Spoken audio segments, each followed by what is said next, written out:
When family issues swarm, prowl, and condemn. It is the biggest issue of our lives, family dynamics, those that tend southwards, conflict, both seemingly reconcilable and irreconcilable. We all sense the truth in this.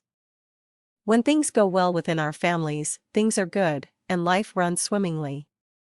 But when things go poorly at a family level, it becomes a crisis for everyone concerned, especially those least in control: children, youth, grandparents, wives, husbands, others, probably in that order. When family issues swarm, prowl, and condemn, many, if not all, in the family setup feel a varying burden of strain. It's not just those who are responsible or those in control who feel it, everyone does. So, what can we do? Practical considerations with family issues. 1. Space is always important in conflict situations, distance apart and time apart, to consider matters in the reasonability of one's own mind. 2. Getting into the other person's moccasins. Yes, trying to stand from their position can be a great help. If the conflict occurs that is unevenly yoked, for instance, a child or a youth against a parent or grandparent, it's good to consider the uneven power differential. Sometimes the most aggrieved party will need to talk with a non-family member, in a counseling role, to gain the perspective and receive the empathy required. 3. The simple acknowledgement that everyone is trying their best is important. It may not seem as if the other party is trying, but it is rare that family members go against each for sport.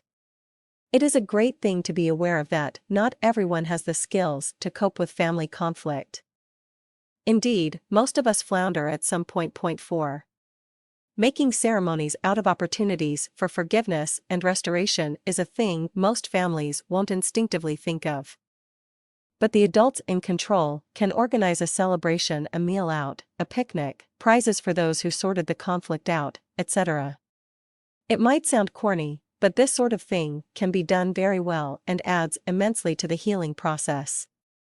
It also creates a sense of unity and tradition. When asked, "How did your family cope with conflict?" we could say, "We struggled, but we would always do something to acknowledge and recognize those who forgave and restored relationships in our family." All families endure conflict, and some conflicts are so embarrassing we may cover them up. But conflict is astoundingly normal in family dynamics, and don't they occur one on top of another, or three at a time, providing space for reflection, the giving of empathy, acknowledgement of the other person's situation, and the celebration of resolutions all help. A copyright 2013 S. J. Wickham.